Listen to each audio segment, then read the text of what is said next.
tulis kertas 1, kertas 2. Okey, di sini kita ada objektif aneka pilihan iaitu kertas 1. Kertas 1 objektif aneka pilihan ada 40 soalan, 40 markah dan awak kena jawab semua soalan. Tiada pilihan. Tiada pilihan untuk awak menjawab, jadi awak tolong pastikan awak kena power kat situ. Kenapa kena power? Sebab dia akan mengambil masa untuk menjawab dan biasanya kita akan rasa tak cukup masa, kita akan mengejar-ngejar masa. Sebelum ni, awak untung ya sebenarnya sebelum ni 1 jam 15 minit. Sekarang ditambah lagi 15 minit untuk jadikan 1,5. Walaupun 40 soalan tu nampak sikit tapi memang mencabar sebab dia ada aras tinggi ya. Okey, kita tengok kertas 1 je dulu. 40 markah, construct yang diaplikasi kat situ ialah mengingat dan memahami. Maksudnya awak kena ingat balik formula, awak kena ingat konsep. Banyak benda awak kena ingat. Lepas tu awak fahamkan dan apply, mengaplikasi dan menganalisis. Aras menganalisis ni biasanya sikit je lah, mengaplikasi yang banyak. Dalam kertas 1 ni, cakupan konstruk kita ialah standard kandungan dan standard pembelajaran dokumen standard daripada tingkatan 1 hingga tingkatan 5. Tiada pengecualian, memang ada je daripada tingkatan 1 hingga tingkatan 5 topik-topik awak yang akan disoal. Tengok aras kesukaran, aras rendah 5 soalan. Nisbah lah ni ya, 5 ya. 5 tu 10, kalau 10 berapa soalan? 20 soalan awak adalah aras rendah. Okey. 12 soalan adalah aras tinggi, 8 soalan adalah aras 12 soalan adalah aras sederhana dan 2 soalan adalah aras tinggi. Dichotomous maksudnya dia terus menggunakan, ada soalan ni kat situ. Siapa yang tanya? Sekejap. Okay. Alright, dichotomous maksudnya soalannya adalah satu saja benar, yang lain semua palsu. Itu adalah soalan A, B, C, D. Pilihan jawapan dia, tu yang dimaksudkan. Alatan tambahan kalkulator saintifik yang tidak boleh diprogram. Awak boleh guna alatan tambahan kalkulator sahaja. Benda lain semua tidak dibenarkan. Jadi setiap kali masuk dewan dia akan check lah kalkulator awak tu. Sebelum masuk tu memang dia akan check untuk tengok boleh tak program. Okey, tengok kertas 2 pula. Kertas 2 pada tahun ini sahaja akan ada bahagian A, bahagian B, bahagian C. Sebelum ni A dan B sahaja. Bahagian A dengan B wajib jawab semua soalan. 10 soalan, 40 markah. Jadi soalan ni mestilah simple. Antara 4, 3, 4 atau 5 markah sahaja. Dia tak lebih. 3 markah, 4 markah, 5 markah. Bahagian B pula, kamu dikehendaki menjawab 5 soalan. Kamu ada 5 soalan dan 5 soalan tersebut kena jawab. Markah penuhnya ialah 10. Ada yang 9. Dan ada yang 5, 9. Ada yang 9, ada yang 10. Dia variety ya, entahlah saya pun. 5 soalan, 45 markah, paling minimum 9 markah satu soalan. Okey. Dia boleh 8 kot. Tapi rasanya 9 lagi sesuai. Okey, bahagian C 2 soalan sahaja. 2 soalan ni adalah daripada tajuk kewangan. Tingkatan 4, tajuk kewangan bab 10. Lepas tu kamu ada insurans, cukai, semua itulah. Jawab satu soalan. Hanya sebahagian C sahaja ada 2 soalan, awak pilih satu. Jadi maksudnya soalan yang lain semua memang wajib jawab. Tak ada pilihan dah untuk awak. 100 markah, jadi kita akan campur 2 markah lepas tu bahagi dengan 140. Aplikasi konstruk dia kat sini ialah mengingat dan memahami, mengaplikasi, menganalisis, menilai dan mencipta. Mencipta tu maksudnya mungkin awak diberi situasi awak mencipta sesuatu. Bukanlah maksudnya mencipta benda-benda, mencipta formula baru ke, rumus yang berkaitan ke, kamu kena combine rumus. Tu je. Jangan anggap benda ni susah. Semuanya kalau kita buat latihan banyak-banyak, semuanya jadi mudah. 2 jam 30 minit. Okay. Cakupannya sama dari tingkatan 1 hingga tingkatan 5. Aras kesukaran pun sama. Kaedah penskoran analitik. Analitik means macam objektif tadi dia terus betul-betul lah, salah-salah terus tak ada markah. Tapi yang kaedah penskoran kertas 2, dia akan bergerak daripada langkah pertama, langkah kedua, langkah ketiga. Jika ada 4 langkah, 4 langkah tersebut akan dinilai dulu, lepas tu baru dapat markah. Jika jawapan betul, langkah salah pun tak ada markah. Jadi langkah sangat penting untuk kertas 2. Kalkulator saintifik yang tidak diboleh diprogram, alatan geometri. Sebenarnya kertas 1 pun kamu boleh bawa je alatan geometri, tapi tidak digunakanlah. Maksudnya sebagai protractor jangka sudut dengan jangka lukis. Dua-dua boleh guna. Dengan sesiku ya. Okey, saya tunjukkan juga kertas soalannya macam mana. Ini kertas 2. Contoh item ya. Contoh item yang diberikan. Soalan 1, pepejal geometri. Isi padu. Soalan kedua, garis lurus. Adalah cabang-cabang dia, tengok ada A, B, 4 markah. Tengok soalan 3. Soalan 3 ialah penakulan logik. Penakulan logik ni pun ada A, B. Markah ni tengok 3 sahaja. Jadi tak adalah banyak sangat menyusahkan awak. Awak sepatutnya boleh jawab. Tiada masalah. Ya, percaya pada diri awak, percaya pada cikgu awak. Kami akan bimbing awak sampai ke hujung. Sebelum SPM, awak akan berada di tahap more than 100% ready. Okay. In order to get your results. Okay, soalan 4 ni ialah graf jarak masa. Ni pun dia agak, ni tengok 5 markah Ni 4 markah juga. Basically 4 markah lah, 4. Ni bahagian B, contoh. Bahagian B yang memerlukan awak menulis jawapan. Yang lebih sikit 9 markah. Soalan 6, 4 dengan 5, 9 markah. Soalan 7, ini yang saya hantar dalam grup near miss dengan top 10 tadi. Ya, ni pun 9 markah. Ni 8. Ni 8 maksudnya yang next tu akan jadi 10 markah.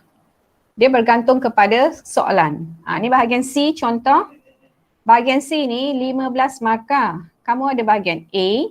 Semuanya akan berkait. A akan berkait dengan B, akan berkait dengan C. Jadi soalan ni satu saja tapi cabangnya lain-lain. Kemahiran yang diuji pun lain-lain. Tapi dia masih kepada tajuk yang sama. Ni soalan, dia bagi satu je lah ya. Jadi kita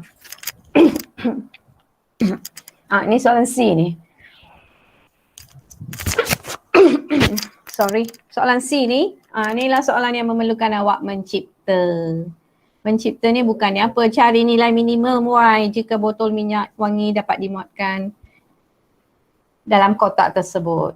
It's quite aplikasinya cantik je, jangan risau. Cuma teacher tak nak kamu risau. Ada yang risau dah? Tak ada kan? Ada yang risau? Ada. Tak ada. Bijak kau orang. Okay. Sekarang kita tengok kepada Jamboard. Buka buku modul awak, ulang kaji. Dania Alvina, jangan risau. Teacher kan ada. I'm here for you guys, don't worry. And you are lucky that you are the only class I have for this time. Kan? Okay, ketua tingkatan dah cek ke kehadiran? Semua dah ada? Hello?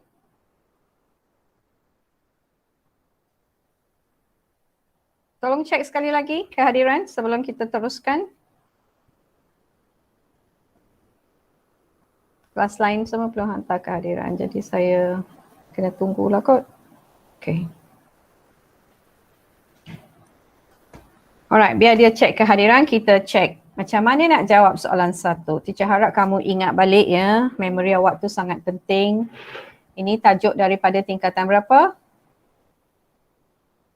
4. Tingkatan 4 di mana kita dikendaki melorek kawasan. 3 markah di situ maksudnya satu soalan, 1 markah. A1, B1, C1. Jadi dah semestinya awak lorek salah pun dah automatik tak ada markah. Dia tak ada markah kesian dah kat situ. Sebelum ni ada, sekarang tak ada. Langkah yang paling bijak yang teacher nak buat dengan awak ialah yang paling simple lah ya. Kalau kamu dah pandai ke langkah yang kedua tu, awak teruskan. Tapi teacher masih nak buat dengan semua pelajar, jadi saya akan guna langkah biasa. 1, 2, 3, 4, 5, 6, 7. Awak tengok dari A sampai ke C, sama je bentuk dia. Jadi tiada masalah, kita guna nombor yang sama saja. Tak payah kita risau sangat. Okay, tengok soalan, ada P union Q lepas tu prime. Tapi kita buat P union Q dulu. Apa tu U? U ialah ambil semua kesatuan. Dalam bahasa biasa kita sebut ambil semua, iaitu kesatuan. Okay? Alright, kesatuan ya. Dan kalau N, ini simbol apa? Sama. Very good. Ambil yang sama. Dalam bahasa matematik ni ialah persilangan. Bahasa matematik pun kena tahu ya. Ayat biasa ambil yang sama. Bahasa matematik ni persilangan. Persilangan kita nak cari yang sama. Tapi sekarang U. U ialah ambil semua. Ambil semua nombor yang ada dalam P ada dalam Q. Apa nombor dia? 1, 2, 3, 4, 5, 6. okay, itu semua. 1, 2, 3, 4, 5, 6. Tapi kita nak prime. Tengok Raja betul-betul. Soalannya dia nak prime. Prime maksudnya kita ambil selain daripada. Prime maksudnya selain daripada. Tengok cara teacher jawab ya. Teacher jawab yang sama dulu. Lepas tu baru teacher ambil yang prime. Prime maksudnya selain daripada 1, 2, 3, 4, 5, 6. Jadi apa jawapan dia kat bawah tu? 7. 7 sahaja. Kalau kita lorek 7, kita tak dapat markah. Sebab dia ada operasi bersambung kat situ. Operasi ni ialah silang dengan R. Cuba senaraikan R awak.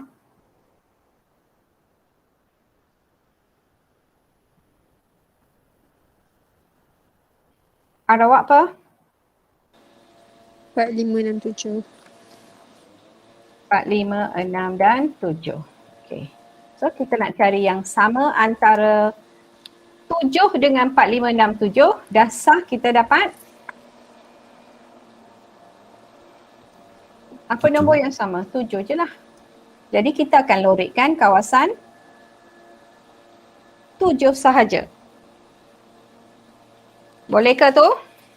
Ini soalan-soalan ni kena laju sikit sebab yang ni awak tengok satu soalan satu markah. Jangan kita buang masa kat satu soalan satu markah ya.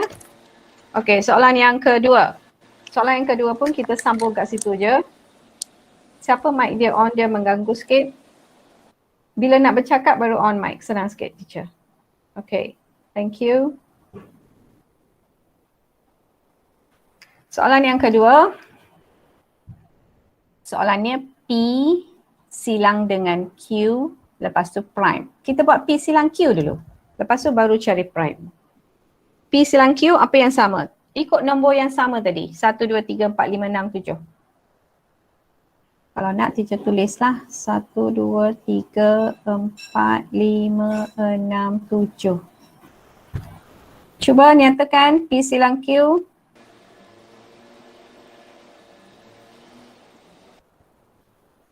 Ataupun 2, 5. 2 dengan 5. Siapa ada kat Jamboard tu boleh je tulis, tak ada masalah. Okay, sekarang kita nak prime. Untuk prime, saya kata tadi, kita terus kurungkan prime. Kurungkan prime. Prime maksudnya kecuali. Jadi apakah nombor kecuali 2 dengan 5 di situ? 1, 3, 4, 6. 1, 3, 4, 6, 7. Right? Hanya 2 dengan 5 je tak ada. Sekarang kita union dengan R. Union dengan R ialah maksudnya ambil semua, tapi kita senaraikan R dulu. R ialah 4, 5, 6, 7. Jadi gabung semua akan dapat 2, 5. 25. Gabung dengan mana ni? Gabung dengan prime.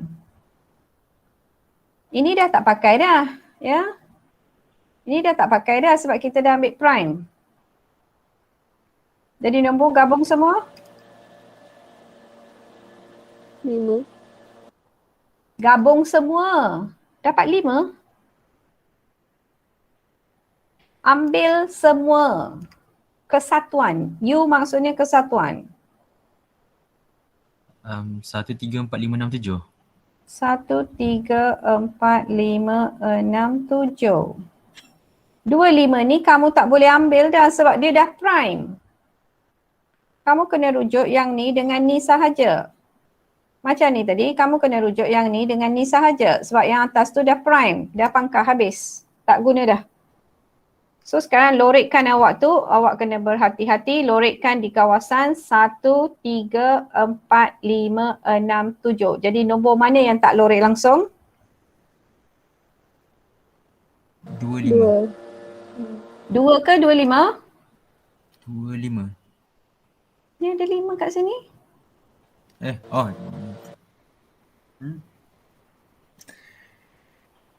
Kamu kena lorek nombor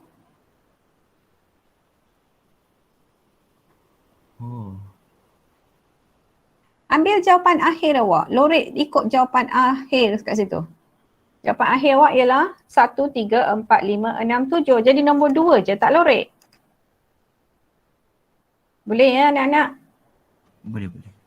Okey, kita teruskan juga ya sebab nanti kalau rasa laju sangat tu awak tengok rakaman, teacher akan bagi link dia. Ya. Kalau boleh kita nak habiskan 11 soalan ni, 10 soalan, lepas tu kita pergi kepada trigonometry kita. Okay, now the third one, C, ni B ya. C pula ialah kita ada P silang Q prime union R. Dia ada kurungan ke? Dia dah tak ada kurungan. Bila tak ada kurungan, kita kena gerak daripada kiri ke kanan. So yang mana kena jawab dulu? P. P. Q. P silang dengan Q prime kena jawab dulu. Jadi kita kena senaraikan dulu P. Saya bagi langkah yang baby sangat ya, simple ya. P dulu, lepas tu senaraikan Q prime, lepas tu kita cari apa yang sama antara dua ni dulu. Tengok nombor, P ialah? 1, 2, 4, 5. 2, 4, 5. Okey dah. Q prime ialah kecuali Q. Awak tutup bulatan Q tu. Nombornya? 1, 4, 7. 1, 4 dan 7. Very good. Okay, itulah nombor-nombor dia. So apa yang sama? 1, 4. 1 dengan 4 adalah sama. Lepas tu barulah kita pergi kepada seterusnya kita nak cari union dengan R. Union dengan R ni, awak senaraikan dulu R, lepas tu baru kita buat union. R ialah? 4, 5, 6, 7. 5, 6 dan 7. Okay. So jawapan di situ ialah kalau kita nak union, maksudnya kita gabung semua, ambil semua, jawapannya akan jadi 1, 4, 5, 6, 7. betul? Betul. So kita lorek kan, tengok macam mana nak lorek kat situ. 1, 4, 5, 1, 4, 5, 6, 7. Jadi nombor mana yang tak wujud? 2, 3. 2, 3. Jadi kita tak lorek 2, 3, kita ambil yang lain. Pastikan lorekkannya sehala, sama corak. Dia tak ada belang-belang lebih ke. Okay. So 2 dengan 3 tu teacher tak lorek. So itulah jawapan dia. Okay, ada yang dapat betul ke? Teacher dah suruh cuba kan? Ada? Tiada. Ada yang betul ke tak ni? Betul-betul. Betul ya. Bagus. Okay. Hak yang lain? Tak tahu cerita apa. Okay, cuba tengok soalan yang kedua ni. Soalan yang kedua ni datangnya daripada bab tingkatan berapa?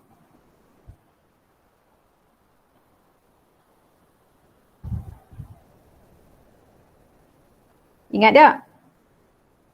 Bila ada perkataan fungsi je awak kena tahu.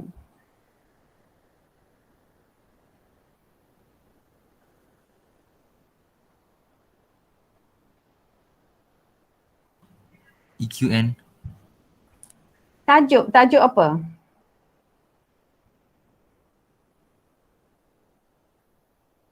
Tajuk ni ialah tajuk fungsi daripada tingkatan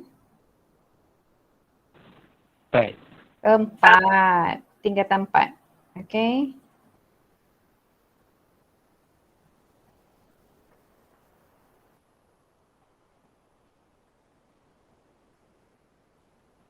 Okay, right. Now let's continue.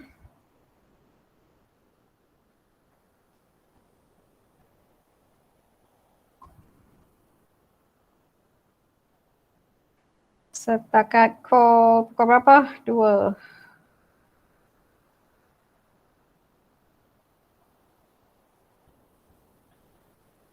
Okay, right. Lakarkan fungsi kuadratik. Itu adalah kuadratik. Macam mana kita nak lakarkan? Kalau kita nak lakarkan, kita kena ada beberapa perkara sebelum kita dapat lakarkan. Antaranya ialah yang pertama sekali, awak tentukan bentuk dia. Fungsi kuadratik X kuasa 2 tolak 8X tambah 15. Bentuk ni apa? Senyum. Bentuk senyum. Kenapa bentuk senyum? Depan dia positif. A dia positif. Positif. Sebab A ni ialah lebih besar daripada kosong. A ni datang daripada AX kuasa 2 tambah BX tambah C. Okey, itulah A. A tu yang berkait dengan X kuasa 2. Bila A lebih besar daripada kosong, dia senyum. Okey, kita dah tahu bentuk graf kita. Jadi kita kena ada maklumat lain. Maklumat lain ialah takkan nak lukis macam ni saja. Dia mesti ada perkara-perkara lain iaitu kat mana dia potong pada paksi Y. Lepas tu satu lagi ialah apakah nilai-nilai X. Ini apa, lepas tu apakah nilai-nilai X dia. Ini pun apa. Semua tu kena tahu. So itu yang kita kena cari. Jadi teacher mengajak kamu berfikir ya. Sebelum kamu menjawab, kamu kena berfikir, tanya diri sendiri, tanya soalan. Okey, saya nak lukis graf. Saya kena ada apa untuk melukis? Langkah pertama, saya dah tentukan bentuk. Langkah kedua, saya nak tentukan pintasan Y dia. Pintasan Y dia ialah C lah. Tengok persamaan yang saya dah tulis kat bawah tu. Saya tulis balik untuk awak. X kuasa 2 tolak 8X tambah 15. Dah ada maklumat tambahan kat situ. So pintasan Y ialah 15. 15. Pintasan Y tu ialah C ya. C itulah pintasan Y. Ingat selalu Y. Ini kena ingat, Y sama dengan MX tambah C. C tu ialah pintasan Y. Ingat. Bila ingat benda-benda yang boleh di-apply sama-sama, awak akan rasa lebih confident. And I can tell you that you can score ya. You will score. You are my students. You will definitely score. Don't worry. Okay now. Pintasan Y dah ada. Sekarang pintasan X. Pintasan X ialah punca-punca.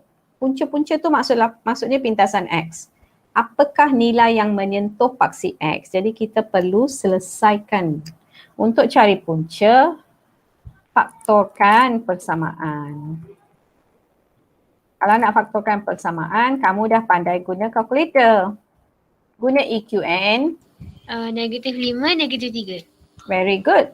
So saya tulis sini pemfaktorannya sahaja ya. Pemfaktorannya dia kata X sama dengan negatif 5. Negatif 5 ya.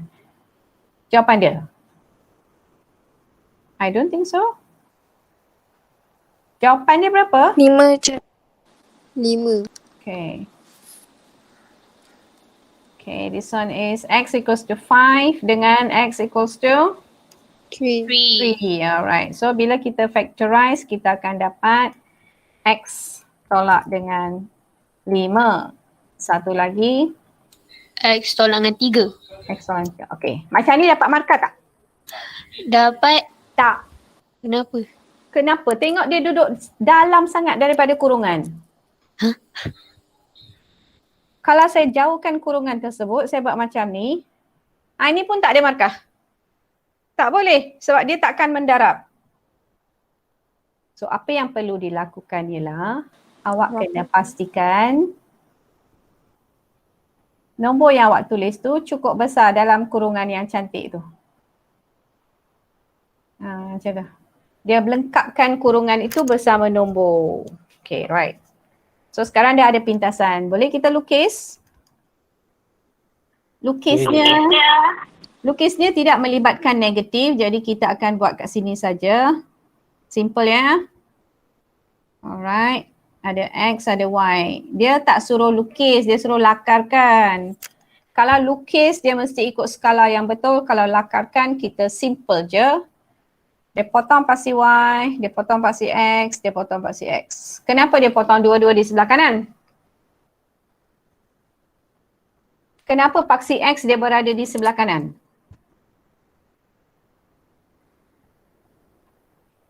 Lima dengan 3. 5 dengan 3 adalah positif. So positif kenalah ada dua-dua di sebelah kanan.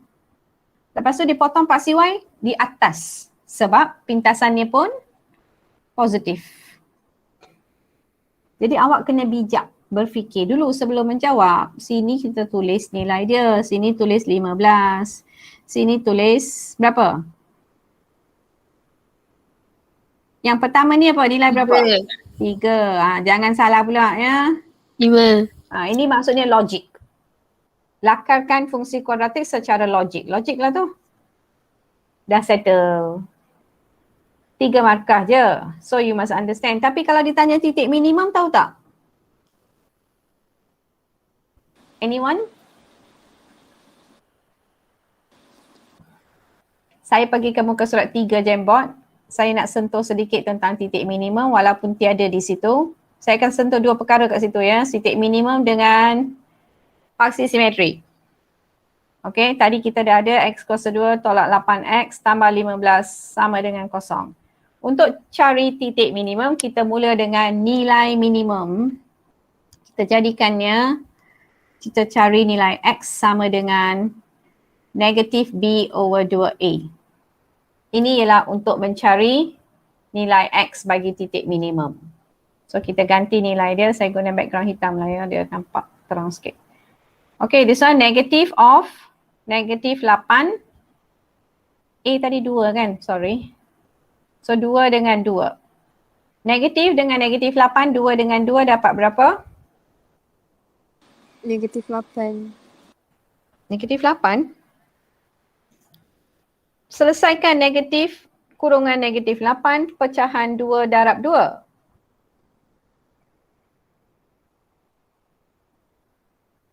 Negatif 2. Biar betul korang ni.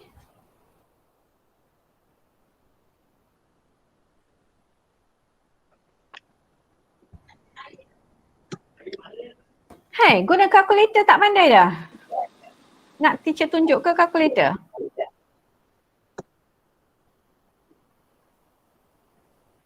This is getting late. 2.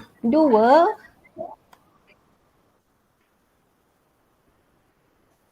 Soalan ni tadi 2X ke X sahaja. Kamu semua ni pun satulah. Tengok soalan tadi. X kuasa 2 tolak 8X tambah 15. Patutlah saya dapat nilai lain. Okey, sini 1. Kita akan dapat 4. Ini baru nilai X. Untuk cari nilai Y, awak ganti balik. Y sama dengan 4 kuasa 2 tolak 8 darab 4 balik tambah 15. Apakah nilai Y yang awak dapat? Selesaikan dengan kalkulator, pantas.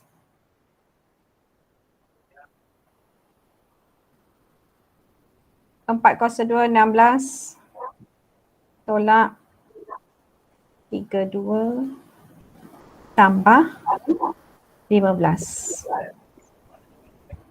Dapat negatif 1. Betul ke? Betul teacher. Betul. Okey. Sekarang kita combine dua-dua, barulah kita akan dapat titik minimum. Langkah ni harap kamu ingat lah ya. Jangan kata tak ajar.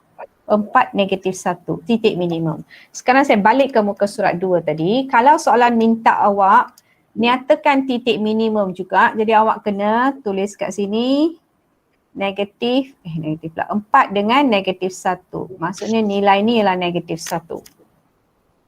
Tengah-tengah ni memang 4 lah. Apakah paksi simetri? Tengah-tengah. Tengah-tengah tu berapa? Dengar ke ya Allah?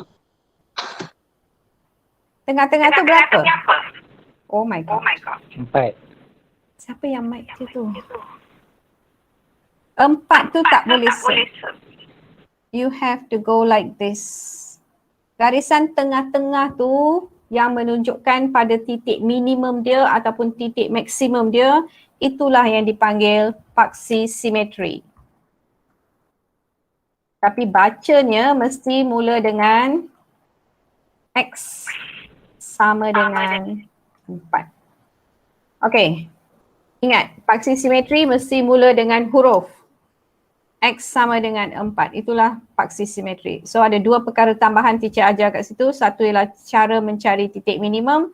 Satu lagi paksi simetri. Okey, yang kedua, B tu, soalan ni kat sini, kita tengok soalan dulu di muka surat 2 Jamboard. Diberi bahawa panjang bagi dua sisi serenjang sebuah segitiga bersudut tegak adalah punca-punca persamaan kuadratik tadi.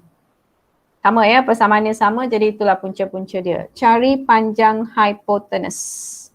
Macam mana nak cari panjang hipotenus?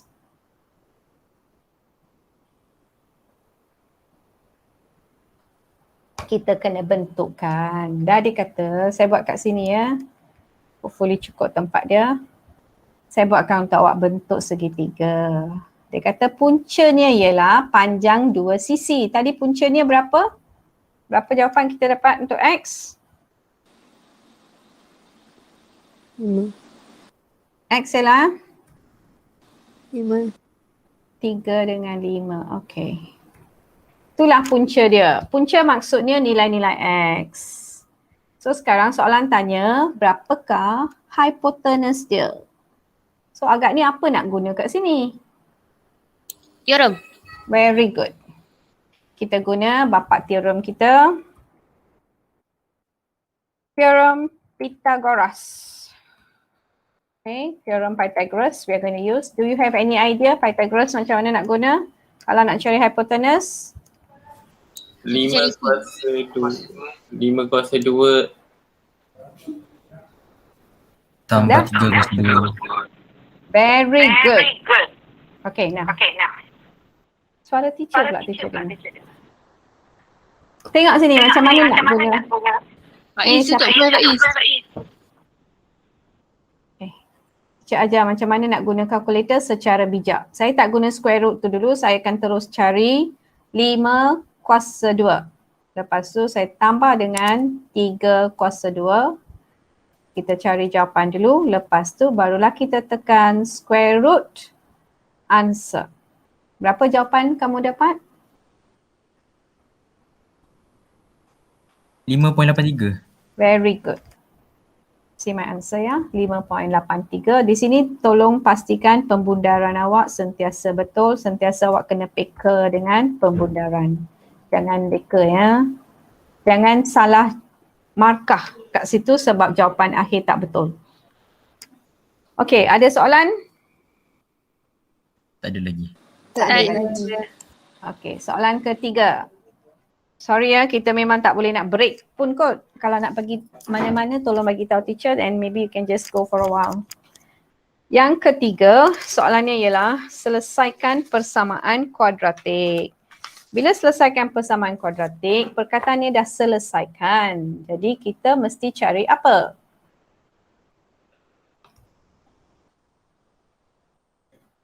Mesti faktorkan. Yang pertama ialah mesti tulis dalam bentuk Itu yang pertama. Oh my god. Sekejap. Sekejap ya. Okay. Tulis dalam bentuk Ini langkah pertama. Yang kedua,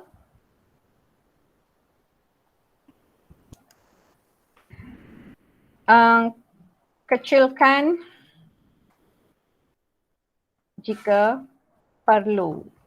Kecilkan jika perlu tu maksudnya kalau dia tiga-tiga nombor tu adalah nombor genap ataupun boleh bahagi 3, tu maksudnya kecilkan jika perlu. Lepas tu guna kalkulator. EQN. Faktorkan. Last kali tulis tulis jawapan dulu sebenarnya ya. Lepas tu baru kita akan faktorkan, isn't it? Tapi kita langkah kena betul lah. So untuk dapat yang pertama tu, poin yang pertama tu ialah markah dia mesti tulis dalam bentuk am. Dah dia bagi situ X tolak 1 kuasa 2, kita pun buatlah langkah yang bijak. Jangan terlalu rasa confident diri sampai tak betul. Kita tulis je 2 kali, tiada masalah, tak ada orang nak marah pun. X tolak 1.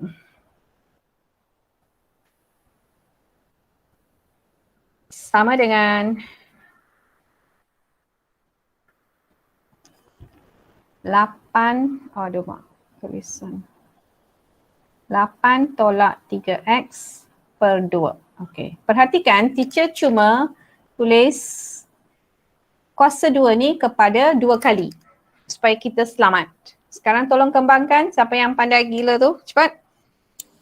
X kuasa 2 tolak 2 tambah 1. X kuasa 2 tolak 2 tambah 1. 2 apa dik? 2x tambah 1. X kuasa 2 tolak 2x tambah 1 sama dengan 8 tolak 3x. Boleh tak bahagi 2 tu teacher pindahkan ke sini jadi darab. Boleh kan? Boleh. Okey, sekarang kembangkan dulu. 2 darab x kuasa 2 ialah 2x kuasa 2 tolak dengan Tolak 4x tambah 2. lepas tu pindahkan yang ke kanan ni semua ke kiri. Tolak 8 tambah 3x. Tinggal apa? Hujung sana tinggal apa? Tinggal kosong. Kosong. Wajib ke tulis kosong tu? Wajib. Wajib. Wajib sebab dah pindah. Ini adalah persamaan. Jika tiada kosong kita tak boleh selesaikan. Sekarang kumpul semula unsur-unsur yang sama tu. 2x kuasa 2. Ada tak kawan dia yang x kuasa 2 lagi? Tak ada. Tak ada. So 2x kuasa 2 sahaja. Lepas tu bila selesaikan tengok dengan simbol dia sekali. Negatif 4x tambah 3x. Guna kalkulator je. Negatif 4 tambah 3. Negatif Negatif 1. 1. X. Negatif 1 kita tak tulis 1, kita terus tulis x. Yang last sekali ialah positif 2 tolak 8. Negatif 6. Sama dengan kosong. Negatif 6 sama dengan kosong. Sekarang tengok dia ada 2 nombor yang nombor genap. Tengah-tengah tu tak ada nombor genap. Perlukah kita kecilkan? Tak. Tak, itulah maksud saya tadi. Kecilkan hanya jika perlu sahaja. Sekarang kita guna kalkulator EQN. Kamu yang tak tahu EQN kalkulator tu, tolong tengoklah. Saya rasa semua dah pandai dah EQN. Tekan mode. Berapa kali? 1, 2, 3 kali. EQN. Tekan lagi mode. Dapat degree. Degree ialah kuasa. Kuasanya 2. Okay, A kita berapa? 2. Tekan sama dengan B. Negatif 1. Tekan sama dengan C. Negatif 6. Negatif 6. Okey, sama dengan dapat 2. Satu lagi. Negatif 1.5. Tukar. Shift pecahan. Negatif 1, 1 per 2. 1.2.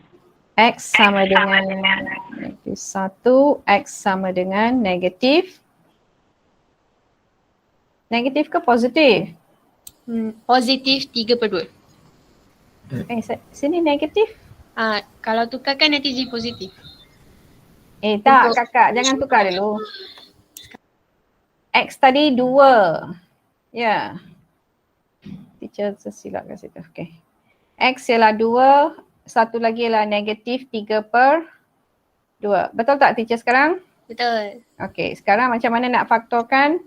Cuba faktorkan seorang cantik-cantik dalam kurungan tu. Oh, kau tulis ke? Tulislah. Okay. Teacher, Ya. kalau 3 per 2 tu tukar 1 per 5 boleh ke? Tak boleh. Oh, kena pecahan juga Mesti pecahan. Ya. Okay.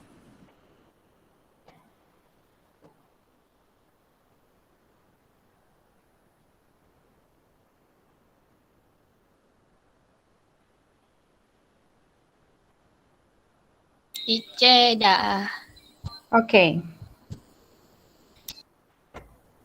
X tolak 2, 2X tambah 3. Very good. Sekarang kita tak payah buat apa-apa lagi. Dia tak tanya panjang ke apa ke. Kalau panjang mesti kita konsep kita panjang tak boleh negatif.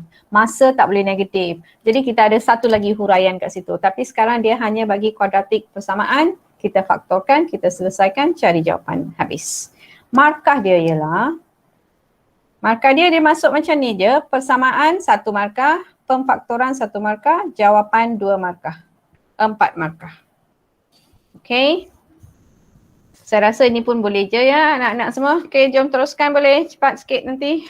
Dah 3.15. Okay, tengok soalan nombor 4. Okay, kehadiran semua ada kan? Ada. Okay. Ada. Rajah di ruang jawapan menunjukkan satu operasi penambahan. Isikan petak dengan keadaan operasi tersebut adalah benar. Jadi bila baca soalan, tengok dulu sampai ke hujung. Dia nak yang benar. Adakah kemungkinan dia akan tanya yang palsu? Ya. Ada. Dia nak tengok baca tak pelajar-pelajar ni arahan yang diberi pada soalan. Ya, sebab tu dia akan bagi. Asas 2 ni, awak kena ingat asas. Kalau kita tambah asas, macam saya bagi contoh ya. 2 tambah 8. Jadi berapa? 10. 10. 10 tu dah asas 10 kan? Asas 10 maksudnya bila kita tambah 2 dengan 8, asas 10 kita tulis kosong, bawa naik 1, jadi 1 kosong. Macam tu. Maksud teacher macam tu lah. Kalau kita ada 2 asas 3 tambah 1 asas 3, jadi berapa? Boleh tak kita tulis 3 asas 3? Tak. Tak boleh. Bila dia dah sampai kepada nilai 3 dia, that means 2 asas 3 tambah dengan 1 asas 3, dia dah cukup 3, dia tak boleh duduk situ sebagai 3, dia kena jadi 10 asas 3. So sekarang asas 2 pun sama. Asas 2 ialah 1 asas 2 tambah dengan 1 asas 2, dia akan jadi 10 asas 2. Yang ni 10 asas 3. Dia bergantung kepada asasnya. Jadi kita cuba selesaikan yang atas tu. Hujungnya nak jawapan 1. Jadi macam mana nak selesaikan? Ada orang 1 pegang tambah board. kosong. 1 tambah dengan kosong. Tulis jawapan. Guna pen warna lain boleh tak? Saya tak nak warna hitam. Nanti tak boleh nak beza. Yang ada kat Jamboard tolong tulis. Okey, kosong. 1 tambah kosong dapatlah 1 kat bawah tu. Okey. Lepas tu kosong tambah kosong.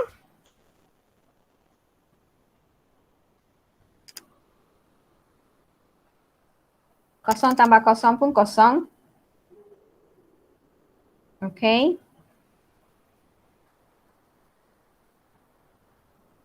Kenapa atas ni perlu ada 1? Kenapa Sebab kat bawah sini? dia kosong. Sebab bawah dia kosong. Kalau tak ada kosong, kalau 1 tak apalah.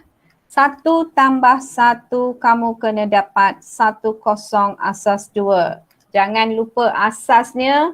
Kalau asasnya 2, dia memang tak boleh ada 2 dan ke atas. Kalau asasnya 3, dia tak boleh ada 3 dan ke atas. Alright, so you must know ya, the numbers. Now let's see ya. Kita congakkan dulu. Betul tak jawapan kita? Congaklah, tak ada masalah.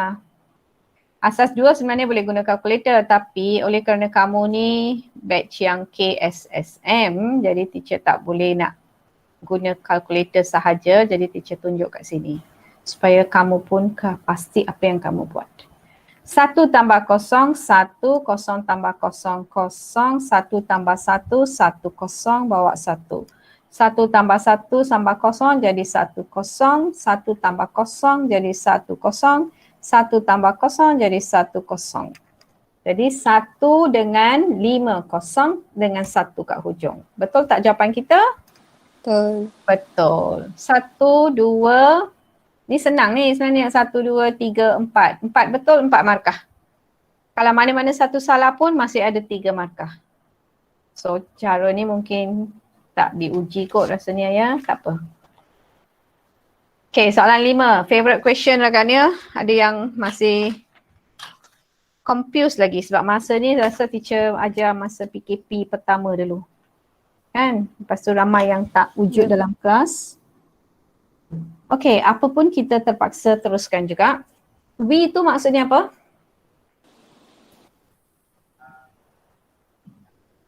V ialah Value. bucu. Ah, Vertex. Vertices. vertex. Vertex. Dia adalah vertex ya. Bahasa Inggerisnya vertex, bahasa Melayunya bucu. E ialah Edge. edge, okay? Itu bahasa Inggeris, bahasa Melayunya apa dik? Sisi. Tepi. Hah? Tepi, kita guna tepi. Okay, bilangan darjah ialah bilangan garis yang keluar daripada bucu tersebut. Okay, dalam kata lain ya, teacher cuma bagi kata lain je. Bilangan garis ataupun bilangan tepi lah ya. Bilangan tepi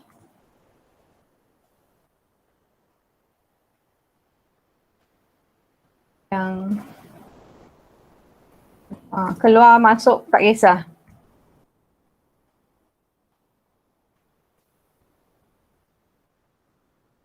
Okay. Ni ialah bilangan tepi dia.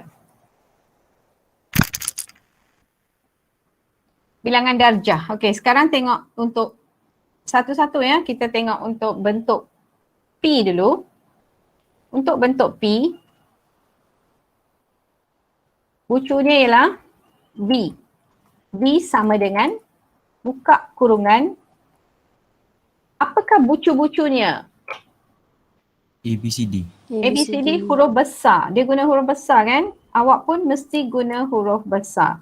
A, B, C, D. Okay, now this is very important for you to know.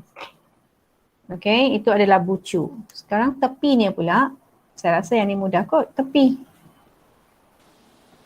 E sama dengan E1, E2, E1, E2, E3, E4, E5. E4, E5.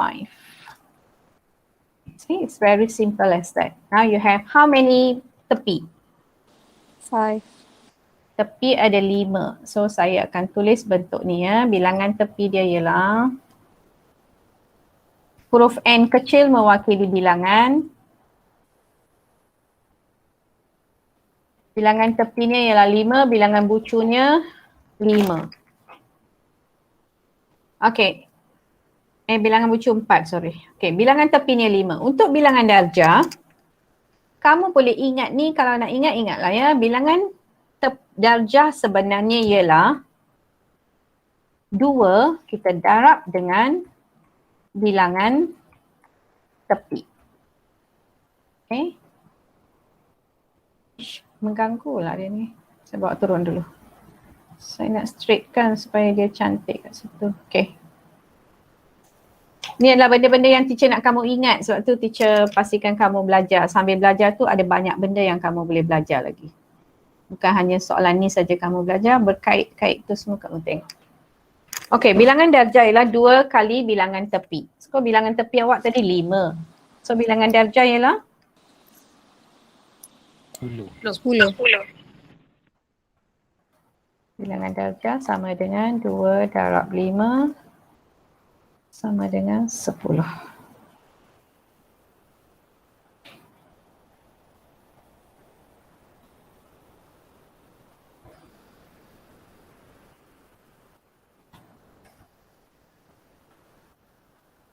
Okay, right. That is for your P. Now for your Q, teacher dah buat P, kamu pula lah yang buat Q. Okay, saya tulis huruf ni untuk awak, untuk membantu awak senang sikit. V sama dengan, okay. E sama dengan, okay. Lepas tu, bilangan, perlu ke cari bilangan E? Perlulah kalau kita nak senangkan kerja untuk cari darjah. Jika rasa tak perlu, tak kisah. Tapi kita buat kat sini langkah dia. Okay, lepas tu baru buat bilangan darjah. Siapa boleh tolong kat situ cepat? Bilangan tepi kita buat kat sini. Okay.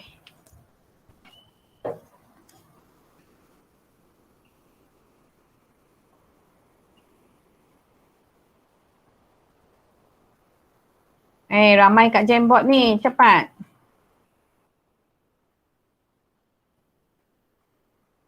Okay.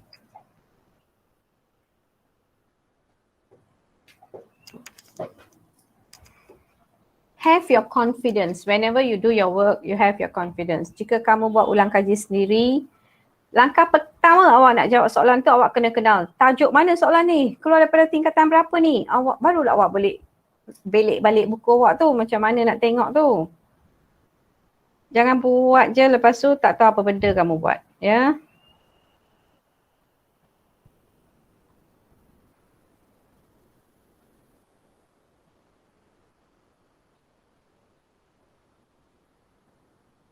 I'm waiting, ya.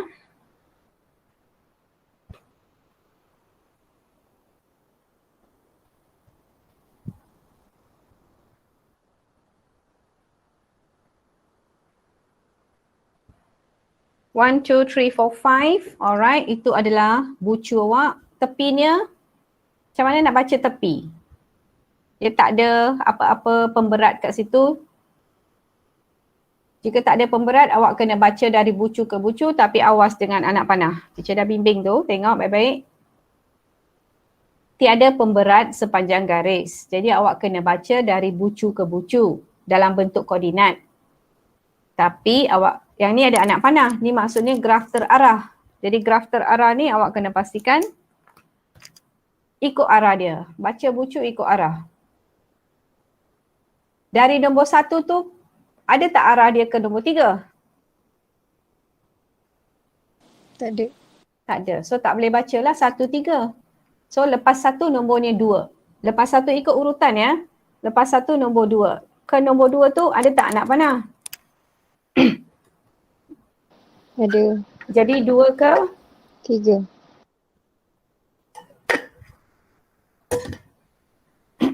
Sorry. 2 ke 3. Kita buat. Ada orang cuba buat ke tu? Yes. Okay, so I wait ya. Okay. I'll wait. Awesome. Kalau dah cuba-cuba tu awesome. I feel very good when you are trying ya. Salah tak apa, kita betulkan bersama-sama. Tapi tolong ada confident ya. Confident dengan diri awak, confident dengan cikgu yang mengajar awak.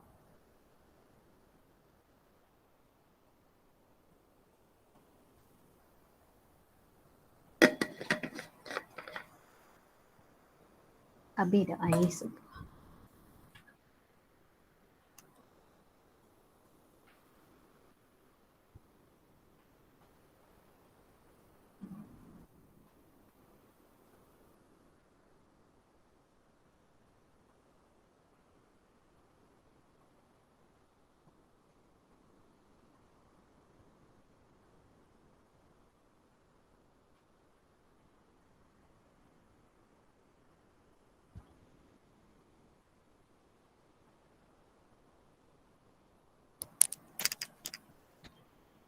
Okay, we see there. 2, 3, 3, 1. 2, 3, 3, 1, 3, 4, 5, 3. Patutnya 3, 4 dulu barulah 5, 3 ya. Tak apa. Berapa bilangannya sekarang? Bilangan darjah ialah?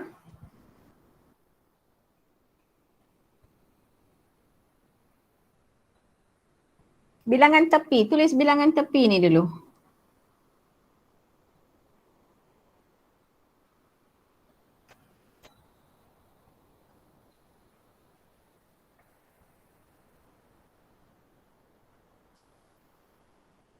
Ramai dalam Jamboard tapi seorang je buat kerja. Sama-sama lah kan boleh jawab tu. Confident ya, your self-confidence is very important. 4 is very good answer. That's a correct answer. Okay, bilangan darjah dia ialah, sebab tu kita kena cari bilangan tepi dia. Bila dah cari bilangan tepi, bilangan darjah menjadi mudah. 8, yes.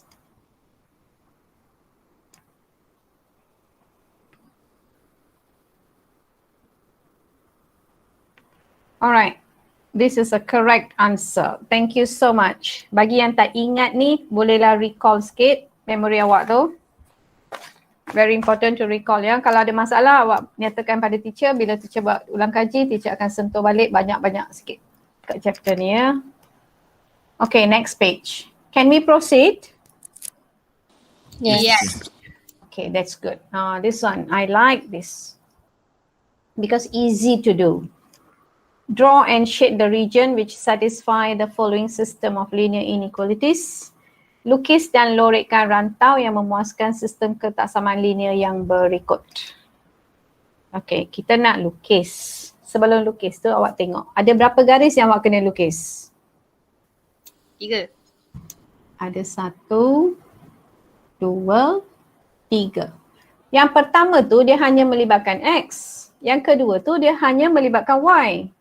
Yang ketiga tu dia ada X dan Y. Bila melibatkan X, dia potong paksi X. Bila melibatkan Y, dia potong paksi Y. Tetapi bila melibatkan X dan Y, dia akan potong dua-dua paksi. Jadi yang itulah yang awak kena pastikan koordinat dia. Jadi untuk cari koordinat, kita perlu buat jadual kecil sebab kita belum mahir lagi. Macam teacher tengok garis dah boleh lukis. Tapi adik-adik perlu ada kemahiran sikit ya. Okay. Saya buat XY. Kenapa saya buat XY? Sebab kita nak cari koordinat untuk lukis. So kita akan cari 2 koordinat. 1 koordinat tak cukup untuk garis, perlu ada 2. Yang paling senang ialah persamaannya ialah X tambah Y sama dengan 5. Yang ni lorek je, yang ni persamaan. So kita ganti X ni kosong, satu lagi kita ganti Y ni kosong. So bagaimana nak cari? Dalam persamaan ganti X kosong. Berapakah Y?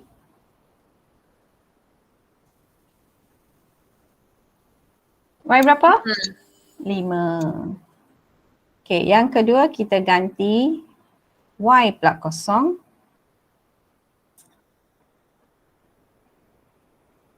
Sekejap ya. Kita ganti Y ni kosong. Berapakah nilai X ni? 5. 5 juga.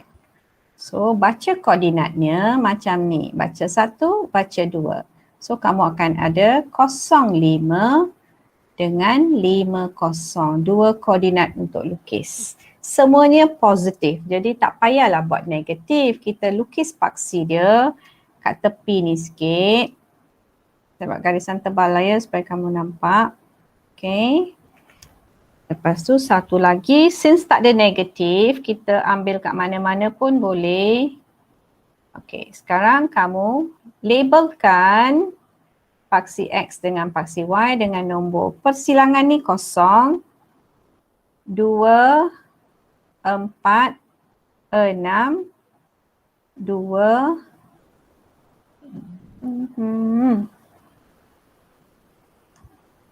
Sorry about that ya. Jamboard ni ada masalah ke atau mungkin ada pelajar yang tengah masuk untuk Jamboard. Okay.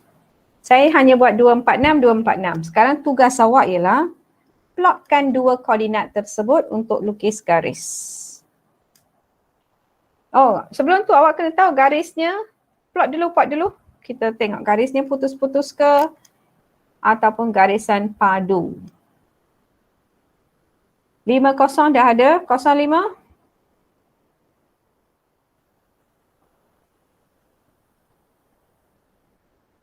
Ya, itulah 2 titik tersebut. Satu ialah 05, satu lagi 50. Sekarang, sebelum kamu nak, apa ya? Dia tergerak ya, okey. Sebelum kamu lukis garis tersebut, kamu kena tengok persamaan dia. Saya kecilkan balik sekejap ya. Sekejap. Tengok persamaan dia. Persamaannya ialah ada 3. Satu ialah X lebih besar daripada 0. Y lebih besar atau sama dengan 0. Satu lagi X tambah Y lebih kecil atau sama tak ada sama dengan, lebih kecil daripada 5.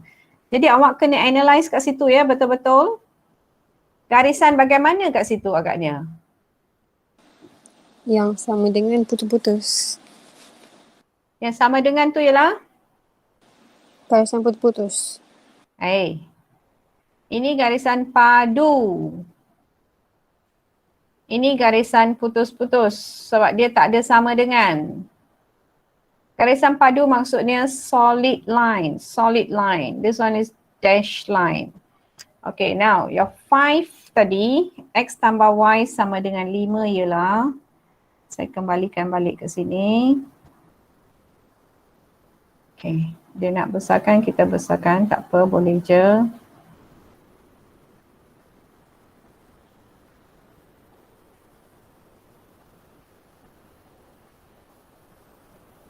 Okay, now plotting dia dah tak betul sebab garis dia dah gerak.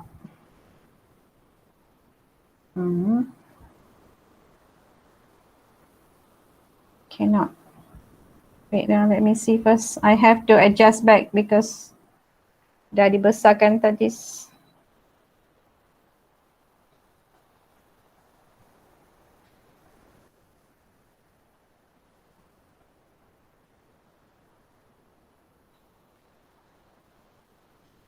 Oh, in this case we have to erase again lah ya sebab dia dah lari. Bila ada orang isi jawapan dia besarkan, lepas tu dia bila kecilkan dah lari balik. Okey, tak apa. Tiada masalah. Kita buat semula. Tapi nilai ni berubah lah ya. Sini 2, sini 4, sini 6. 2, 4. Saya padam dulu ke atas ni.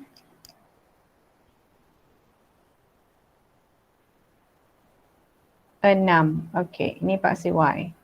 Koordinat tadi yang kita plot ialah 05 dengan 50. Okey, sekarang garisan yang kita guna ialah tadi dah tahu putus-putus. Kita sambung garisannya dengan garisan putus-putus menuju daripada titik tersebut ke titik yang ni. Dan ke bawah. Boleh je sampai ke bawah tu. Okey, inilah garisan putus-putus yang mewakili graf tadi. Saya guna garisan tebal sikit lah ya supaya dia nampak. Okey. Next is X lebih besar daripada kosong. Y lebih besar atau sama dengan kosong. Okey, dua-dua ni apa yang awak faham? Kalau X lebih besar atau sama dengan kosong, dia adalah sama dengan paksi Y. Yang ni adalah sama dengan paksi X. Paksi Y adalah dikenali sebagai garis X sama dengan kosong. Paksi Y adalah dikenali sebagai garis X sama dengan kosong. Paksi X pula garis Y sama dengan kosong. Paksi X ialah garis Y sama dengan kosong. Saya dah ulang 2 kali ya kat situ. So sekarang saya nak lukis garisnya. Ni garisnya, garisan padu, garisan solid ya sebab dia adalah garisan yang ada sama dengan. Ini ialah X sama dengan kosong. Satu lagi garisnya kat sini. Oh, tak betul garis lari. Okay. Now this line is Y equals to 0. Sekarang low rate-nya kat mana? Awak kena pandai study questionnya balik. X tambah Y lebih kecil yang tadi. Okey. Mana lorekannya? Sama ada kamu guna gonggok ataupun kamu guna tanda right. Saya rasa tanda right lagi mudah. Nak teacher tunjuk ke atau kamu nak cuba? Nak cuba. Okey, cuba dulu.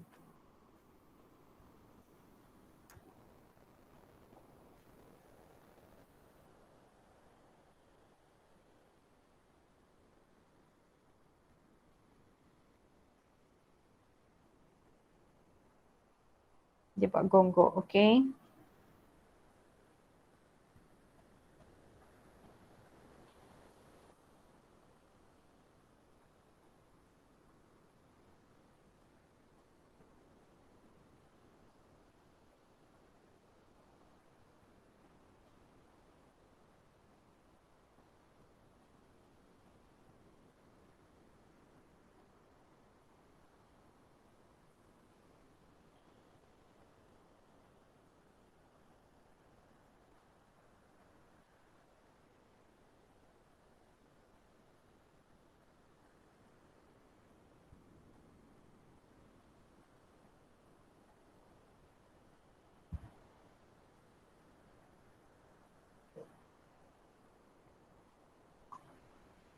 Okey, itu dipanggil gonggok. Ya. Bila ada gonggok, awak tengok kawasan dia, ketiga-tiga kawasan tersebutlah yang perlu dilorek. Jadi kawasan yang sepatutnya gonggok dia kenalah panjang. Dia buat gonggok kecil. Pasal apa teacher tak tahu. Mungkin gonggok dia jalan kat had tu je. Ha kakak? Macam mana gonggok awak jalan kat situ je? Gonggok kan sepenuh kawasan dia akan jalan. Tu. Kawasan yang mempunyai tiga-tiga jalan gonggok, itulah kawasan berlorek awak. Jadi awak perlu lorekkan semula kat tengah-tengah tu. Gunakan pensel ke yang kita lorekkan semula macam ni. Nak bagi cantik ke, nak bagi nampak ke, suka hati awak lah. Tapi jangan terkeluar daripada kawasan tersebut. Okay. Ada masalah ke kat situ? Tak ada. Tak ada. Okay. Saya nak share satu lagi sebenarnya cara nak menjawab tu. Okay, see here ya. Tengok next page. Okay, next page. Soalan yang sama. Bagi yang tak nak buat gonggok, dia kata dia nak buat garisan sahaja dan kita buat tanda right. Okay, ini tadi 5, sini tadi 5. Lepas tu garisan yang kedua ialah kat sini. Oh, ni garisan putus-putus tadi. Okay, ni putus-putus. Okay. Satu lagi garis yang ni. Okay, kita ada 3 garis. Tengok sekarang teacher buat langkah ya. X lebih besar atau sama dengan kosong. Saya guna langkah pen warna kuning. Lebih besar atau sama dengan kosong. Dah nama garisnya kat sini. Lebih besar ialah kawasan ni, kawasan ni, kawasan ni. Dan kawasan ni. Ada 4 kawasan. Kalau ikutkan rajah tu ada 4 kawasan lah. Lebih besar daripada kosong. Y lebih besar atau sama dengan kosong. Saya guna pen warna biru pula. Ni garis Y sama dengan kosong. Kalau lebih besar dia ke atas. 1, 2, 3. 3 kawasan tu lah. Okay, last kali. X tambah Y lebih kecil daripada 5. X tambah Y lebih kecil daripada 5. Kawasannya ialah ke bawah. 1, 2, 3, 4. Ke bawah daripada garis tersebut. Okey. Ada 3 garis. Tengok kawasan yang ada 3 tanda right. Itulah kawasan lorekan kita. Ini cara memilih kawasan. Okey. Bila senang macam ni, awak boleh buat cara ni. Jika kamu rasa gonggok tu kamu faham, pegang setia pada gonggok awak tu. Okey. Alright, jom teruskan pada soalan seterusnya. Nanti tak cukup masa, dah 3.43. Okey, yang ni. Tulis 3 ketaksamaan linear yang mentakrifkan rantau yang dilorekkan pada rajah tu lah. 3 ketaksamaan. Jika awak tengok rajah betul-betul ada berapa ketaksamaan dia bagi?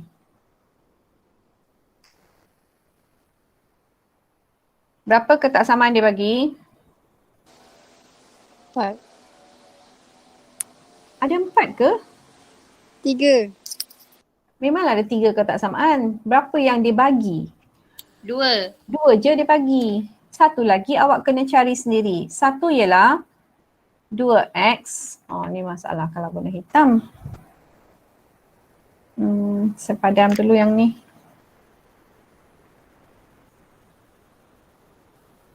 Oh, ada orang dah. Okay, right.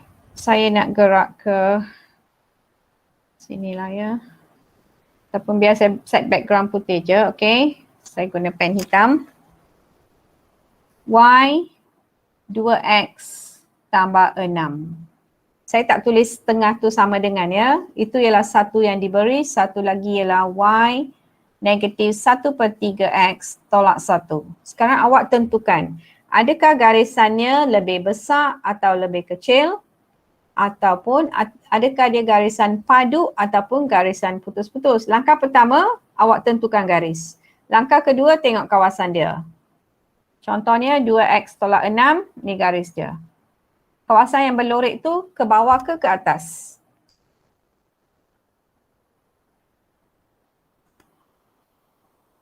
kawasan yang dilorek tu adakah dia ke bawah daripada garis ataupun ke atas? Ke bawah. Ke bawah simbolnya lebih kecil. Lepas tu tengok garis dia. Dia garisan padu ke garisan putus-putus? Solid. Bila solid atau padu dia kena ada sama dengan. Okey, tengok garisan yang kedua pula. Y sama dengan ni garisan putus-putus ni. Loreknya ke atas ke bawah?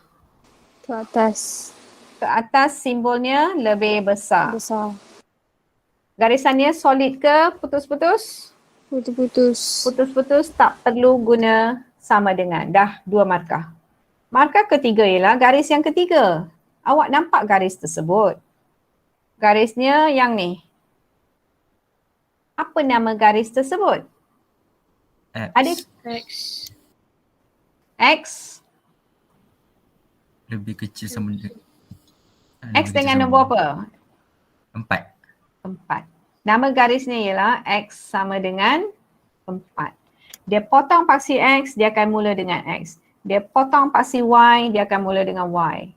Kalau dia potong dua-dua paksi, dia ada X dan Y. Awak ingat senang. Sekarang dia lebih besar ke lebih kecil? Lebih kecil. Kecil. Lebih kecil, garisan solid, Solid. Sama Solid. dengan. solid. There you get the 3 marks there. Alright, the next part of the question is also easy. Nyatakan nilai Y yang terbesar yang memuaskan rantau sepunya tersebut. Nilai Y yang terbesar tu yang mana satu? Kat mana? Ni paksi Y ni. Nilai Y yang semakin besar ini daripada kecil dia pergi ke atas. Semakin membesar. Awak tengok kawasan lorek dia. Kawasan lorek dia yang paling besar ialah kat mana? 2x sama 6. Kat sini. Betul? Bucu ni kan? Yes. Bucu tu ialah yang paling besar. Dia solid garisannya solid. Jadi termasuk. Apakah nilai X kat situ? Soalan 4. tanya Y. Soalan tanya Y. Jadi kita nak X untuk diganti. Kita ganti dalam persamaan kita 2, X-nya 4 tambah 6. Maka kita dapatlah jawapan Y maksimum kat situ. Dia tak tanya koordinat ya. Dia tanya nilai Y yang besar. Apakah nilai Y yang besar tu? 14. 14. 14. Maksudnya bila X ni 4, sini nilainya ialah 14. Dengan kata lain, koordinat ni ialah 4 dengan 14.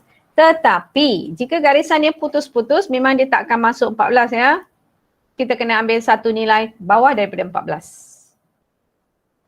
So, nanti jangan confuse. So, I just leave it as it is first. Okay, nanti awak lagi confuse. Okay, kita teruskan lagi 3 soalan je lagi. Cepat boleh habis so. Soalan 8. Soalan 8 ni soalan penakulan logik. Penakulan logik ni tajuk tingkatan 4. Masa PKP juga. Macam mana ni teacher? Kami tak belajar. Okay. Tak belajar sebab tak masuk kelas online. Okay. Buat satu kesimpulan secara induksi berdasarkan bilangan segi 4 sama pada jujukan corak tersebut. Yang ni dia akan mengambil sedikit ruang. Teacher tak sediakan ruang ya. Okay. Tak apa, nanti teacher tambah. Kita kena buat formula ya. Induksi maksudnya dia bagi contoh, kita create formula. Itulah induksi. Deduksi lain ya. Deduksi ialah dia bagi banyak. Dia bagi satu formula, awak ganti.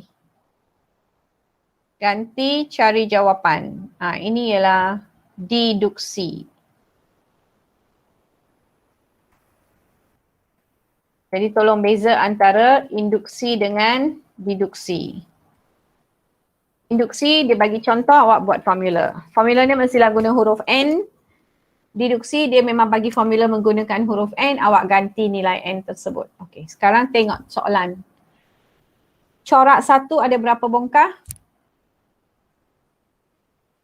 3. Corak 2, 7. corak 3, 13. 13. Memang awak akan nampak pattern dia. Tapi dia bukan minta pattern, dia minta conclusion by induction. Kesimpulan secara induksi maksudnya mesti create formula. Mesti. Tak boleh terus awak tengok soalan mesti dah tahu dah sini. Ini tambah 4 kan? Sini pun tambah 4. Itu corak dia. Kita bukan nak corak. Kita nak secara induksi. Jadi awak kena create. Kalau nombornya T1 tu sebutan pertama. Sebutan pertama kita dapat 3. Jadi macam mana kita dapat hasilkan 3 daripada nombor 1? T2 ialah kita dapat nombor 7. Macam mana dapat hasilkan 7 daripada nombor 2? T3 ialah 13. Macam mana dapat hasilkan 13 daripada nombor 3? Cuba siapa-siapa tolong fikirkan sementara teacher minum air. Dah tak ada air tapi nak minta anak. Okey, cepat. Macam mana 1 boleh jadi 3? Teacher mengajar macam mana nak buat formula ya. 1, 2, 3 je ni. Betul lah teacher kan daripada 1 ke 3. So 1. Ada formula apa kat sini kita nak tulis supaya jawapannya dapat 3? Yang dalam kurungan N tu ke teacher? Ya. Saya bagi yang simple. Boleh jadi 1 tambah 2. 3 lah kan? Tapi boleh tak saya guna ni untuk 2 tambah 2 dapat 3? Dapat 7? Tak. Tu masalah dia. Tak boleh. So formula ni tak boleh pakai. Padam. Lain ada cadangan? 1 darab 3. 1 darab 3 boleh. 1 darab 3 dapat 3. So 2 darab 3 dapat tak 7? Tak. Tak boleh. Ni pun tak boleh pakai. Okay, jadi awak fikirkan sekarang. Teacher saya nak try? Okay, cuba.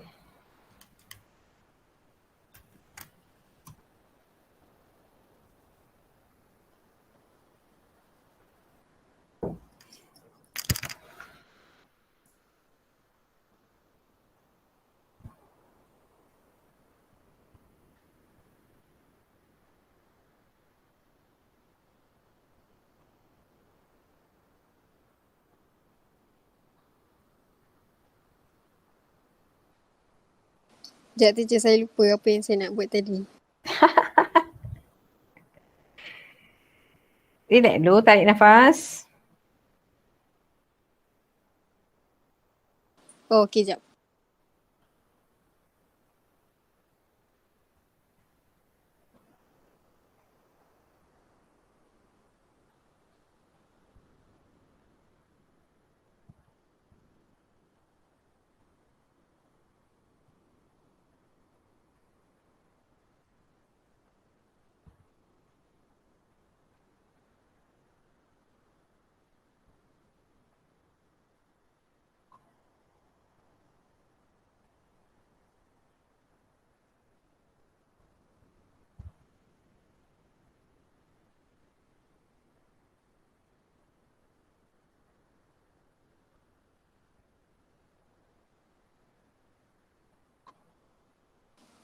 Tak tahulah teacher. 1 tambah 3, 3. 3 tambah 4, 7. 7 tambah 6. Awak tak kaitkan dengan nombor 2. Ya, nombor 2 tu tak ada kat situ. Nombor 3 tu tak ada kat situ. Macam mana 1 tambah 3? Awak kena create sebegitu supaya dia 2. Tetap 2 kat sini. 2, sini 3. Okay, kita kena fikir macam tu lah ya. Okay, let me see. 1 tambah, boleh. 1 tambah dengan apa? Tambah dengan 2 tadi tak jalan. 1 tambah 3, 4. 4 tolak 1 boleh tak? 1 tambah 3 lepas tu tolak 1. 2 tambah 3. 2 tambah 3, 6. Kalau tolak 2 tak jalan pula. Tak boleh juga kan? But you know that this one must be, kalau nak tolak dengan 1, tolak dengan 2. Kita tolak 2, sini tolak 3. Sini mesti 7. Kalau nak dapat 7, sini kita kena tukarkan ni jadi 4. Sini tambah 3 kita kekalkan. Ni boleh tak jadi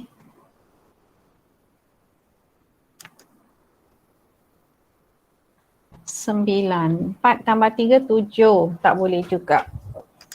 5.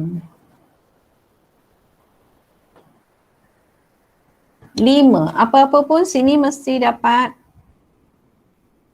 5. Okay, jadi kita relax dulu kat sini. Teacher ajarlah ya. Dia memang menyusahkan awak sebab awak kena berfikir lama. Bahagian yang create formula ni akan berfikir lama baru boleh nampak sebab dia tak bagi banyak contoh. Yang nampak kat situ ialah 3, daripada 3 dia dah jadi 7. Dia tambah 4 yang baru. 4 baru tu datangnya daripada 2. Kalau ikutkan 1 tambah 1 kuasa 2 tolak 1. 1 tambah 1. 2 kuasa 2 tolak 1. 4 tolak 1. 4 tolak 1 dapatlah. 4 tolak 1 dapat situ. Okay, I show you better ways. Kalau nak dapat 3, kita tambah tadi tak dapat. Sekarang kita cuba tolak. 4 tolak 1. Yang ni ialah 8 tolak 1. Ni ialah 14 tolak 1. Tak logik kan? Jadi kita ambil nombor-nombor genap, nombor-nombor perdana ke, nombor-nombor kuasa 2 ke. Okey, sini kita gerakkan. Cuba kita gerakkan 9. 9 ialah 3 kuasa 2. Tolak 2. Dapat 7. Ni pula 16. 16 tolak dengan 3. Awak perhatikan ya, teacher guna 4, 9, 16 tu ialah nombor-nombor kuasa 2 sempurna. Macam mana saya nak kaitkan dengan nombor 1?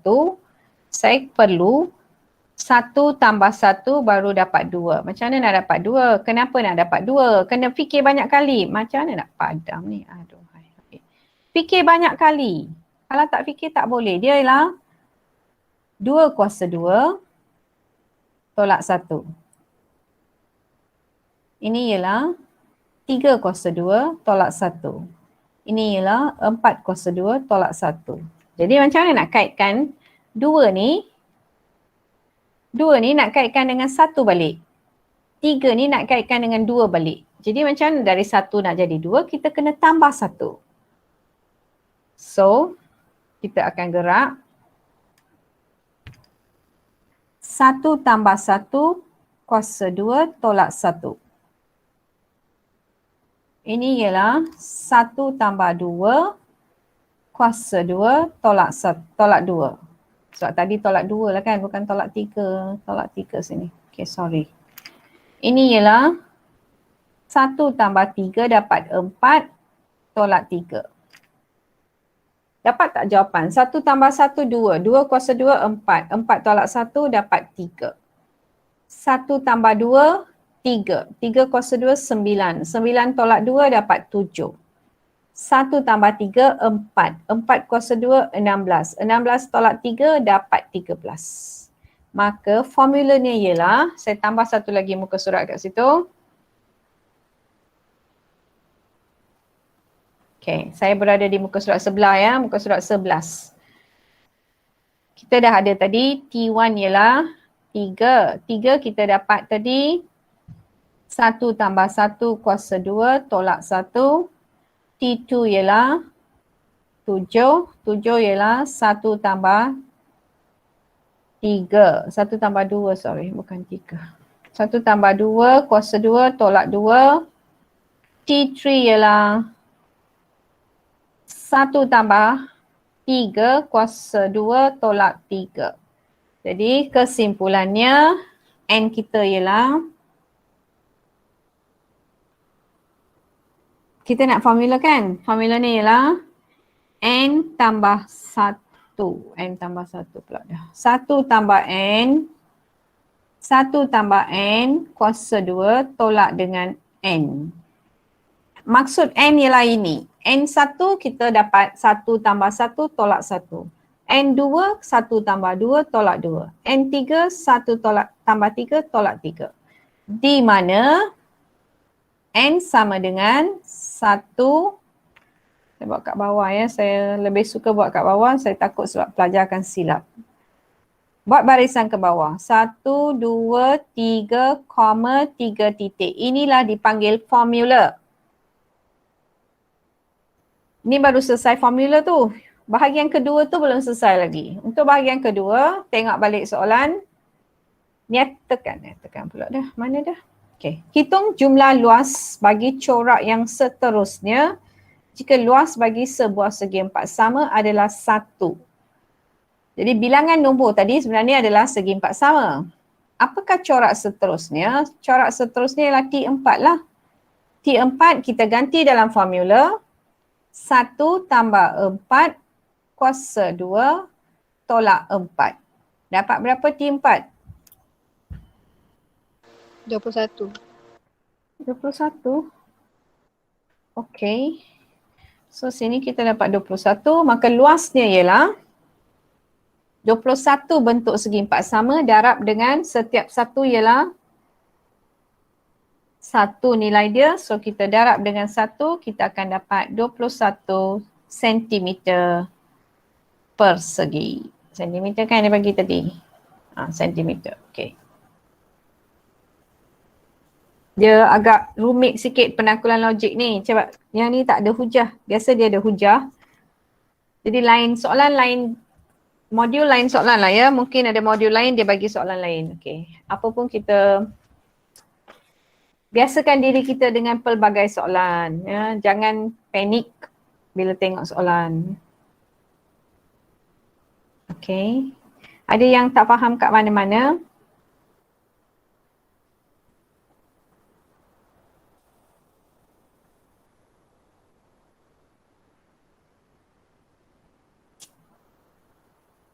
Boleh ke? Boleh. Okey. Boleh cuba. Boleh cuba ya. Tak apa, nanti tengok rakaman untuk pemahaman yang lebih mantap. Okey, soalan 9 ni adalah tajuk daripada tingkatan 4 juga, bab 9 ya. Ni kena ingat lah ya. So apa saya sebut macam tu? Sebab ini ialah kebarangkalian yang bergabung. Kebarangkalian amat memenangi satu permainan badminton dan satu permainan catur, masing-masing ialah 3/5 dengan 1/6. Okay.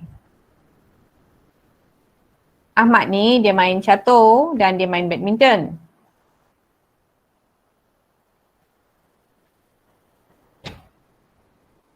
Ni ialah badminton.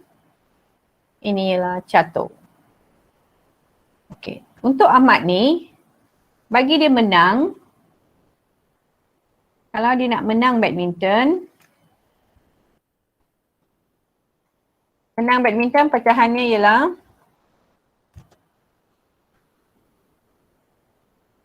tiga per lima. Catur pula menang ialah 1/6. Okey. Ni saya hanya ambil bacaan dari sini ya. Cari kebarangkalian bahawa Ahmad hanya memenangi salah satu permainan. Dia tak boleh menang dua-dua. Maksudnya kalau dia menang badminton, catur dia kalah. Kalau dia kalah catur, badminton menang. Kalau dia menang badminton, catur kalah. Itu sama. Kalau nak yang lain, badminton menang, catur kalah atau badminton kalah, catur menang. Understand the concept? Now, kalau menang mestilah ada perkataan kalah juga sebab dia menang mana-mana satu. Kalau menang 3/5, kalah akan jadi berapa? 2/5. Very good. Catur?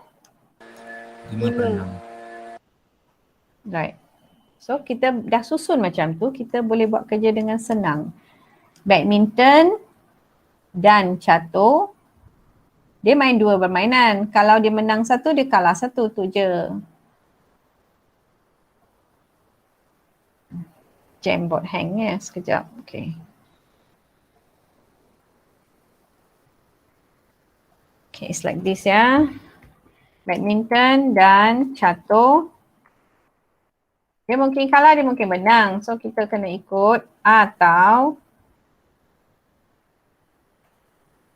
badminton dan catur. Kenapa saya buat badminton dengan catur? Badminton dengan catur. Yang ni badminton menang, catur dia kalah. Yang ni badminton dia kalah, catur dia menang. Okay. Tengok baik-baik situasi yang saya bagi tu.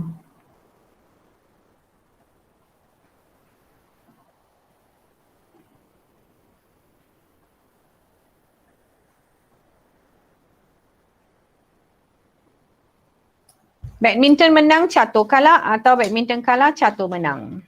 Sebab dia hanya memenangi salah satu permainan. Awak kena ikut pecahan yang diberi pada jadual awak sendiri. Kalau badminton menang, pecahannya ialah 3/5.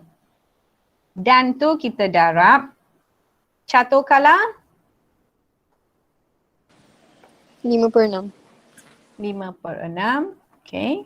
Atau maksudnya kita tambah. Saya dah sebut ya, dan ialah darab atau ialah tambah. Okay, now badminton kalah 2/5. 2/5. dan catur menang. 1/6. 1/6. Okay, sekarang awak selesaikan pecahan tersebut. Sorry ya, dia tak boleh nak tulis. Sekejap. Okay, selesaikan pecahan tersebut dan tulis jawapan sebagai pecahan juga. Kalau nak tulis ini pun terus boleh. Tak payah buat banyak langkah, terus je tulis jawapan. Jangan buat baby langkah banyak-banyak, nanti banyak confuse.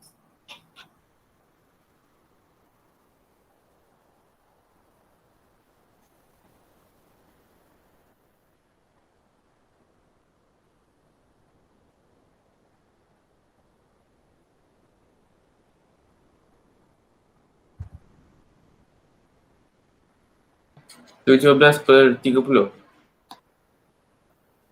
17/30. Thank you very much. Bagi yang tak tahu guna kalkulator, ada ke? Semua rasanya okey je kan? Buka kurungan, tutup kurungan, boleh je.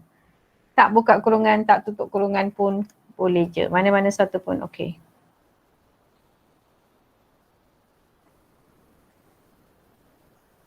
Okay, is there anyone having any problem? No. No problem. Okay, jika tak ada, kita teruskan kepada soalan last kali tu. Okay. Dah baca soalan ke? Dah. Keluar daripada tajuk mana?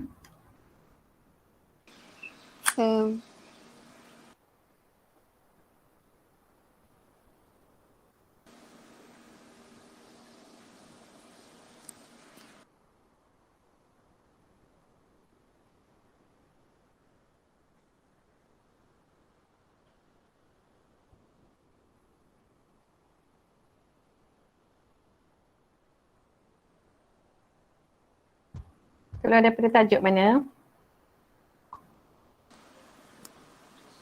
Percukaian? Ada perkataan cukai ke kat situ? Tak ada.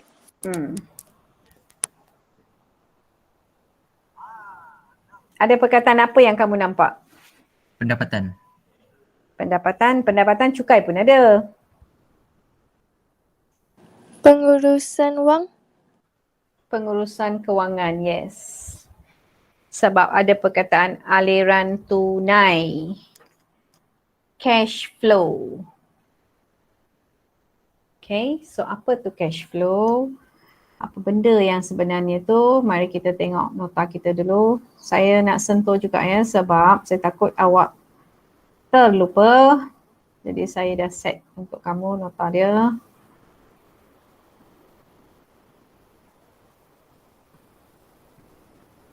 Okay, this is one part of it. Dan satu lagi nota.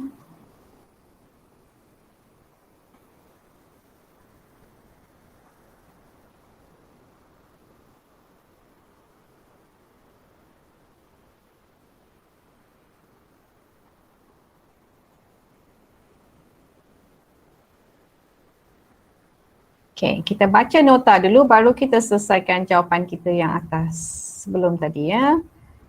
Okay, let me set the background so that dia timbul sikit. Okay.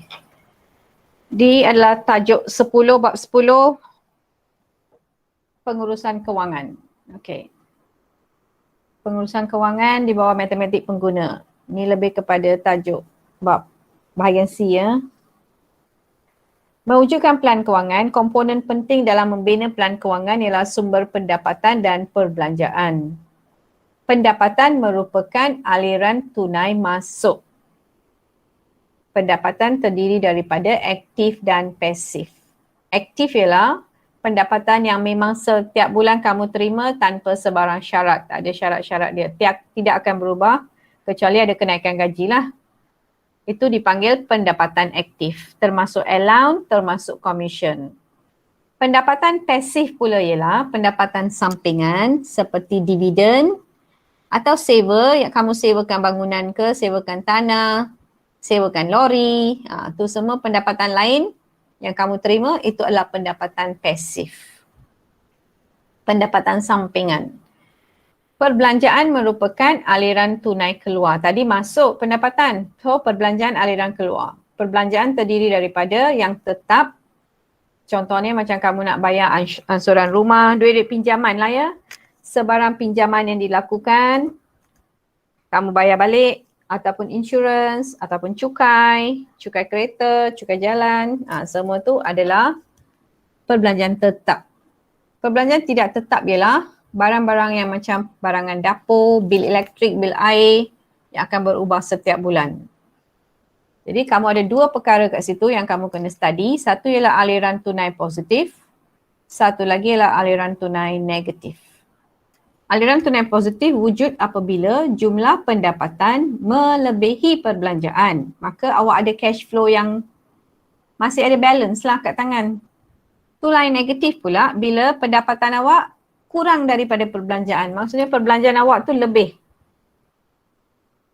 So itulah tunai positif dengan tunai negatif. Jadi kita sekarang nak cari aliran tunai dia, kita kena cari perbezaan antara pendapatan dan perbelanjaan. Jom balik kepada muka surat 13. Okay, Jamboard 13 ya. Gaji bulanan Encik Mutu dan isterinya masing-masing ialah 3,500 dan 3,200. Mereka mempunyai pendapatan pasif bulanan sebanyak RM600 dan dengan menjual produk secara dalam talian manakala jumlah perbelanjaan bulanan mereka ialah 3,500. So apakah aliran tunai dia? Untuk cari aliran tunai, kamu cari dulu jumlah pendapatan. Apakah jumlah pendapatan? Oi, jangan kacau ni. Oish. Okey, cari dulu jumlah pendapatan. Jumlah pendapatan ialah tadi dah sebut semua income yang diterima secara aktif dan pasif.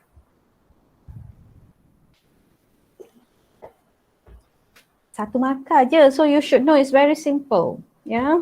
Kadang-kadang kita boleh judge soalan daripada markah dia.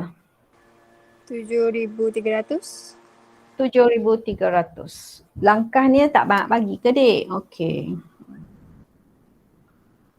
Langkahnya ialah 3,500 tambah 3,200 tambah 600.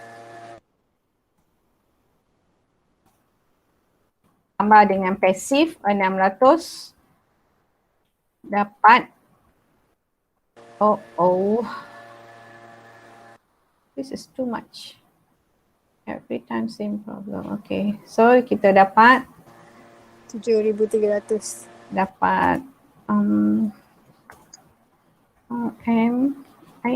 RM 7,300. Okay, itulah jumlah pendapatan. Sekarang tengok jumlah perbelanjaan.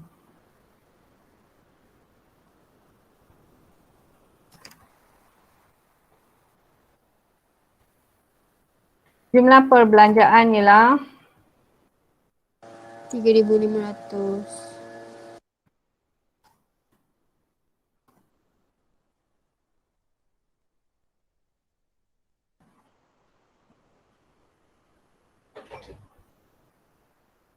okey, dah ada jumlah perbelanjaan dengan jumlah pendapatan di situ. Sekarang kita nak cari aliran tunai. So aliran tunai ialah jumlah yang disebut tadi.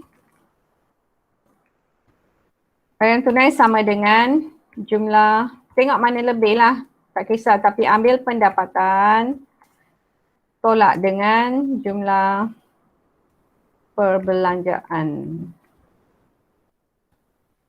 Ini adalah apa yang dipanggil sebagai aliran tunai.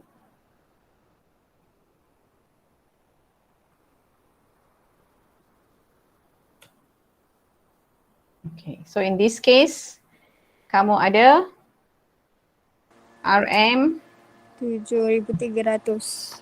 7,300 tolak dengan 3,500. dapat 3,800. okay, very good. So this is quite simple. That's why the marks also simple. Satu markah je dia nak bagi. Dia tak nak bagi banyak markah. Jadi kita kena bijak lah, ya. Bijak merancang kerja kita. Yang kedua, dia bagi 3 markah. Jadi mestilah ada kiraan tambahan. Jika gaji bulanan Encik Mutu menyusut maksudnya berkurangan sebanyak 15%, apakah yang akan terjadi kepada aliran tunai bulanan mereka? Berkurang.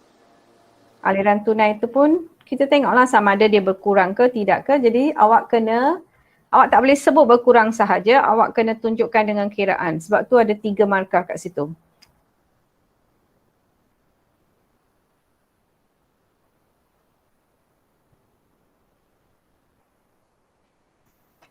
Kita kena cari gaji Mutu dulu.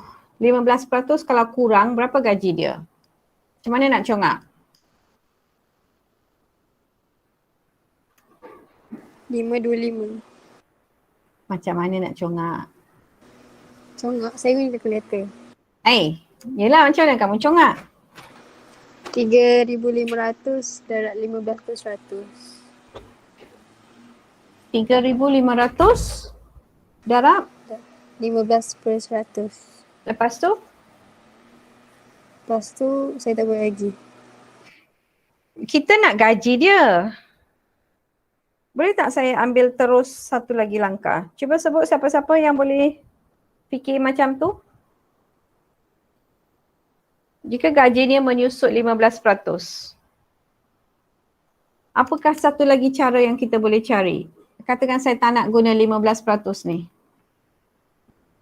Julia kata 15% daripada 3,500. Dia cari gaji Mutu dulu.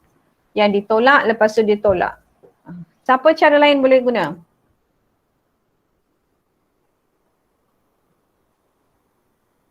Anak-anak. Apakah cara lain yang boleh digunakan?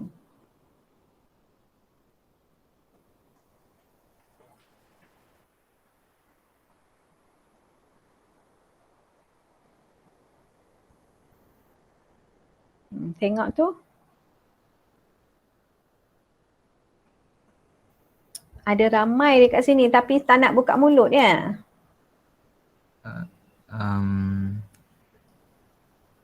100% tolak 15% jadi 85%. Lepas tu 3,500 darab 85%. 85% darab dengan 3,500. Inilah gaji Mutu yang baru. So berapakah gaji Mutu yang baru ni? 2,975. 2,975. So untuk cari perbelanjaan dia, Untuk cari aliran tunai dia, kita kena balik semula kepada jumlah pendapatan, lepas tu tolak dengan jumlah perbelanjaan. Okey, kita pergi kepada muka surat sebelah.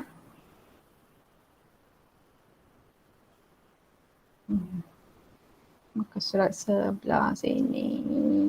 Tambah satu. Okey.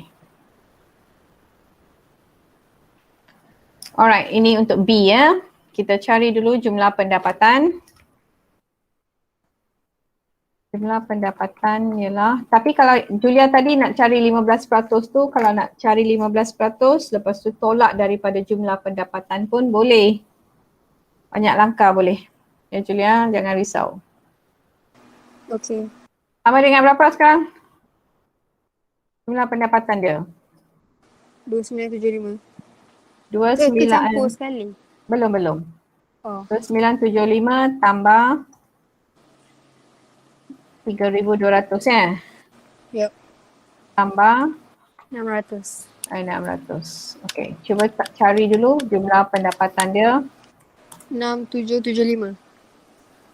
Jumlah pendapatan dia ialah 6775. Okey, daripada 6775 ni kita tahu jumlah perbelanjaan dia ialah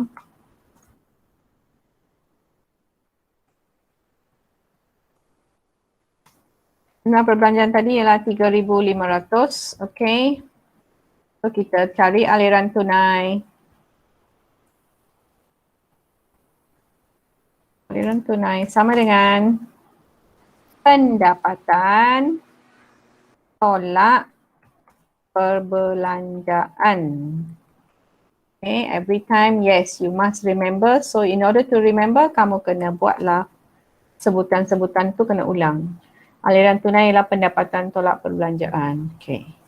So 6,775 tolak dengan 3500. 1,500. Banyak kosong pula. Sama dengan 3275. 3,275. Okay. Apa yang kamu dapati aliran tunainya? Berkurang. Okay, so kita boleh buat rumusan akhir kat bawah tu. Aliran tunai bulanan berkurang.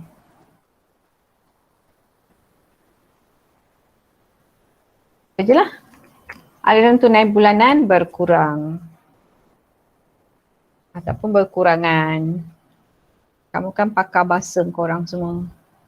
Okay. Itu ialah cara menjawab kertas 2 bahagian A. Bahagian A tu short and sweet je jawapan dia. Dia tak melirik-lirik. Dia tak ada menyusahkan awak. Awak tahu, awak jawab macam tu. Okay. Rasanya tak ada masalah kot kat situ ya. Kita tengok balik. Ya, 2 jam 30 minit tu. Bahagian A tu 40 markah. 10 soalan 40 markah. 40 markah tu mesti dalam tangan awak. By hook or by crook, you must try to get the 40 marks. If not 40 marks, make sure your marks are always 35 and above. 35 dan ke atas untuk bahagian A. Ya, kertas 1 belum lagi. Kertas 1 dah habis jawab ke belum? Hello? Bahagian 1 belum kot. Hari tu kan teacher bagi kerja kertas 1. Teacher bagi tahu yang teacher akan